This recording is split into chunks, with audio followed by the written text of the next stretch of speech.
Germany slumping into recession, the Brexit aftermath, and the coronavirus in China, the effects of this are going to be felt very sharply in Italy in particular.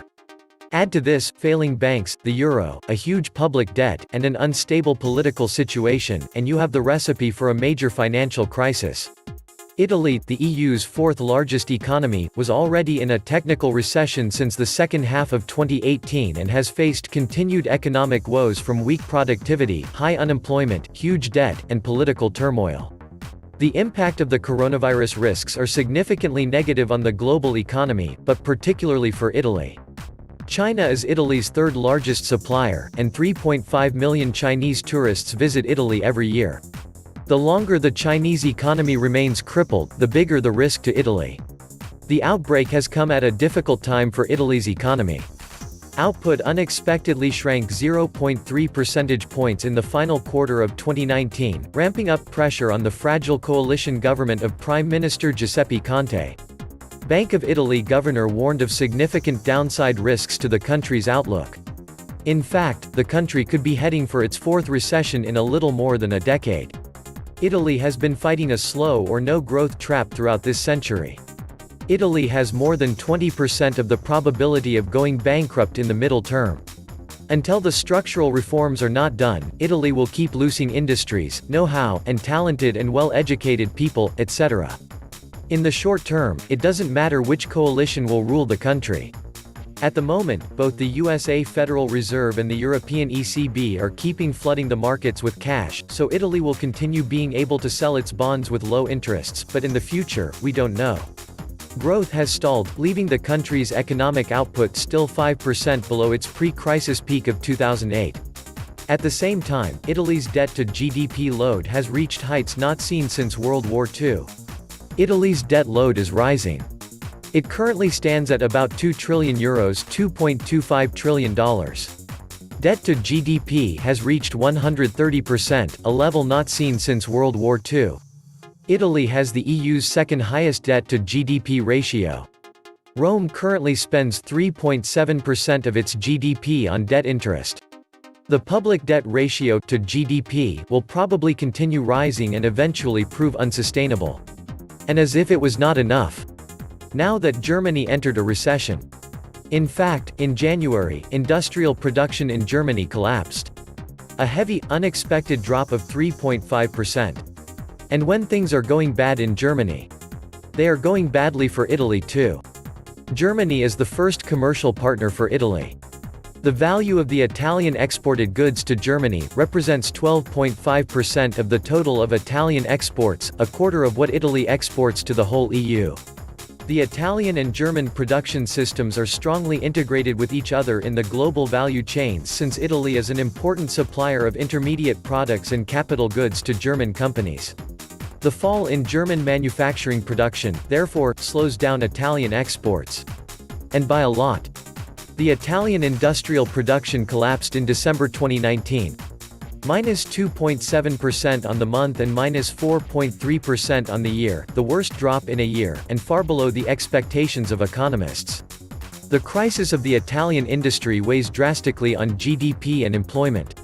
In fact, due to a lack of job prospects, many educated young Italians, which have been hit hard by the economic crisis, feel they have no choice but to leave the country and try their luck elsewhere in Europe. Italy is also facing the worst demographic crisis since World War I.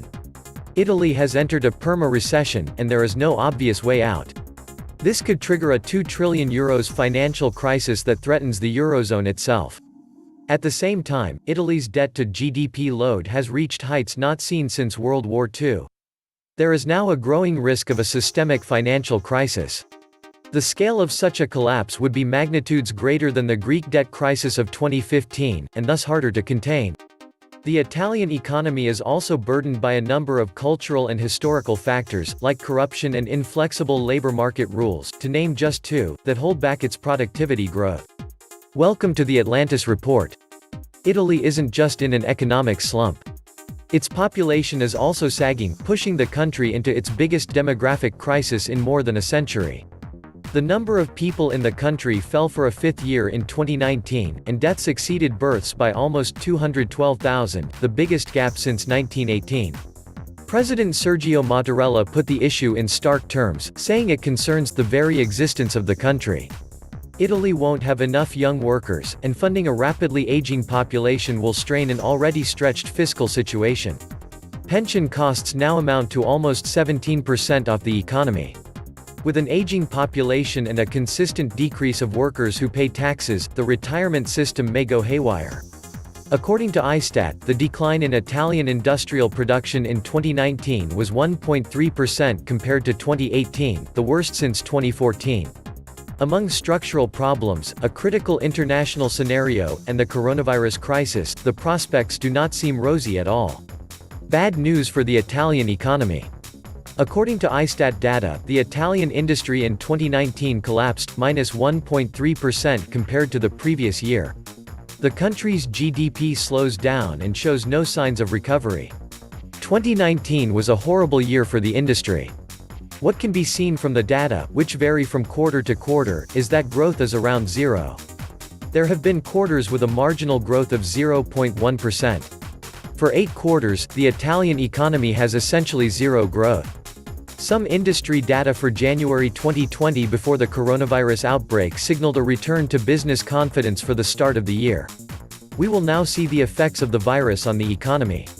Less 1.3% for 2019 compared to 2018. This is the worst ISTAT figure since 2014 for the Italian industry. Obviously, it is a very negative figure. What do the Italians need to do to stop the collapse of their industry? As high part of this slowdown is imported from abroad. The Italian economy is very exposed to foreign trade. They have to export a lot. If Germany goes badly, they export less. In Europe, France and Spain are better than in Germany. If Germany were to get worse, however, it would slow down all of Europe and especially Italy. To relaunch the industry, the public investment must be restarted today at 2% of GDP, one of the lowest values in Europe. They need to build bridges, make roads to the south, and complete the digitization of public administration and networks. Then to help workers and small businesses, they need to reduce the income tax on medium and low incomes. Gradually reduce deductions and deductions. Spain is growing, the data say. So how did they manage to achieve this? By making more deficits to save their banking system. Italy has tried to do its own thing, and this has implied raising taxes to make ends meet, while the Spaniards have managed to avoid it. The money that Spain spent in deficit has used them well enough to revive the banking system and revive the economy. They had a different strategy from the Italians during the Euro crisis between 2011 and 2012. It must be said that the Spaniards started from a much lower level of public debt than Italy. In 2007, debt in Spain reached 36% of GDP, Italy already had 100% of GDP. The crisis added debt to both countries, however, in Spain, they managed to make much more debt. If the Italians had made expansive policies like the Spaniards, they would have gotten the default. What effects will coronavirus have on the international economy and especially on the Italian economy? The bulk of the effects concern Chinese tourism. The Italians cancel the trips to China. The Chinese no longer make trips to Italy. It is one of the most relevant effects. If panic spread, there would be a much more serious recession than we have seen with the SARS virus. The Chinese government has moved late, but the other governments have activated themselves and are ready to intervene in support of their economies. The coronavirus will definitely have a devastating effect on the Italian economy this year. This is the forecast contained in Nomura's report on the global impact of the virus. Given the low growth rate from which Italy starts this year, we read in the report, we expect the country to enter a recession in 2020, with a GDP decline of 0.1% in the year, much below 0.6% expected by the government. If from a basic scenario we pass to a -1, the drop is 0.2%, while in the worst case it reaches -0.9%. The Eurozone baseline scenario, the report explains, assumes that China's blockade measures will only last until the end of the month and that COVID-19 infections will be primarily confined to China. In this case, only a modest impact on the area's economy is expected, with Germany among the countries most affected in exports and in the supply chain. The drop in tourism spending should instead have a negative impact on growth, especially in Italy. Analysts of the Japanese group still write, anecdotal evidence on Italy suggests that the country has already experienced thousands of cancellations in recent days. Reservations are falling in tourist destinations such as Tuscany and Venice, while Milan, according to the mayor, is losing €4 million per day in missed sales and cancelled reservations. Nomura then revised GDP downwards by 0.3% for the first quarter of Germany and France, 0.2% in Italy and 0.1% in Spain. The low growth rate of Italy, however, plays against statistics, causing the economy to slide into recession already in the less pessimistic scenario. In the -1, where the Chinese quarantine measures continue until the end of April, the economy of the euro area will suffer from the more prolonged and more acute slowdown of the Chinese economy, with a further weakening of trade and further interruptions of supply chains. In this scenario, we see Germany and Italy as the most exposed countries, with France and Spain suffering the least. In the worst-case scenario, China's blockade measures continue for the entire half of 2020. If the infection were to become a pandemic, fear would probably increase dramatically in Europe, and activity in all sectors of economic life would be significantly affected. Both Germany and Italy would fall into a recession in 2020, and further easing of monetary policy, including lower interest rates and probably steps forward in the ECB's purchase program, cannot be ruled out. The Nomura report predicts Italy in recession in 2020, mostly due to the coronavirus. Italy looks like it may become stuck in a state of Perma Recession. This was the Atlantis Report.